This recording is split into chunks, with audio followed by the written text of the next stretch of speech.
Selamat pagi kekasih-kekasih Tuhan. Kisah Para Rasul 2 ayat 4 mengatakan, maka penuhlah mereka dengan Roh Kudus, lalu mereka mulai berkata-kata dalam bahasa-bahasa lain, seperti yang diberikan oleh Roh itu kepada mereka untuk mengatakannya. George Floyd adalah seorang pria berkebangsaan Afrika Amerika. Ia berusia 46 tahun dan tidak bersenjata. Floyd ditangkap oleh kepolisian Minnesota karena dugaan menggunakan uang kertas palsu pecahan $20 pada Senin sore 25 Mei 2020. Floyd meninggal karena petugas kepolisian Derek Chauvin menjepit leher Floyd di tanah menggunakan lututnya selama lebih dari 8 menit. Menjelang ajalnya, Floyd sempat memohon berkali-kali dengan berkata, "Tolong, saya tidak bisa bernafas." Meskipun orang-orang sekitar juga menyerukan agar Floyd dilepaskan, namun para petugas tidak menghiraukannya. Kematian Floyd menegaskan adanya ketidakadilan rasial terhadap orang kulit hitam. Ini bukan kejadian pertama. Para petugas polisi yang terlibat dalam kematian George Floyd, apalagi yang menjepit leher Floyd, sampai sekarang belum dituntut secara hukum. Mereka hanya dipecat. Sungguh ironis, negara yang mengumandangkan hak asasi manusia justru menjadi pelaku ketidakadilan hak asasi manusia. Pada masa Pentakosta, kita justru diperhadapkan dengan sebuah ironi bahwa kita belum bebas dari diskriminasi. Hari ini kita mau belajar dari Kisah Para Rasul 2 ayat 4. Pertama, pada perayaan Pentakosta, kita merayakan keberagaman.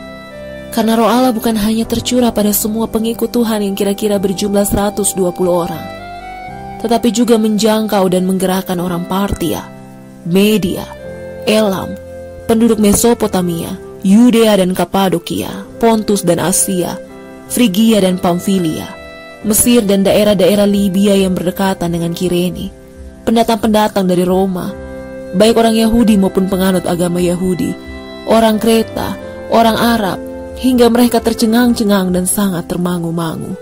Kisah Para Rasul 1 ayat 8 mengatakan Roh Allah menjangkau sampai ke ujung bumi.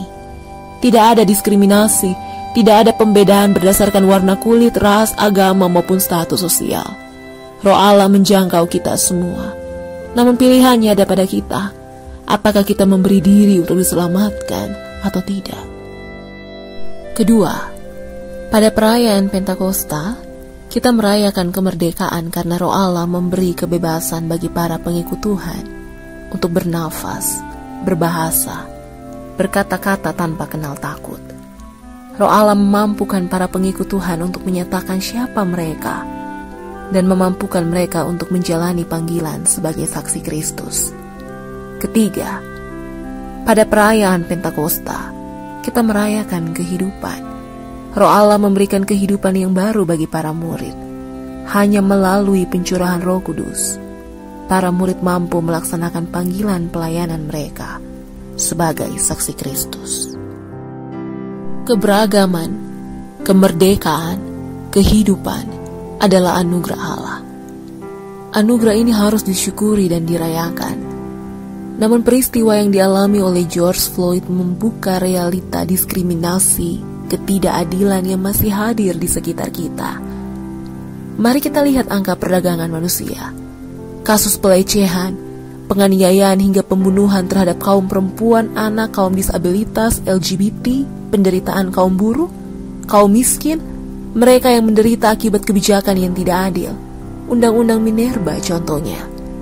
Di manakah keberagaman, kemerdekaan dan kehidupan yang merupakan anugerah Allah? Anugerah itu harus diperjuangkan.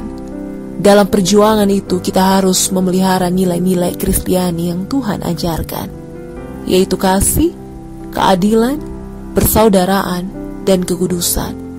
Keberagaman, kemerdekaan, dan kehidupan yang diperjuangkan harus mengingat keempat nilai ini, karena kita berjuang untuk menegakkan keadilan, menyatakan kasih, mengikat persaudaraan, dan memelihara kekudusan hidup. Stop diskriminasi.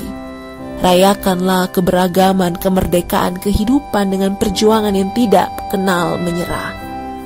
Dan senantiasa menjadi pribadi yang tangguh. Tuhan memberkati kita sekalian. Amin.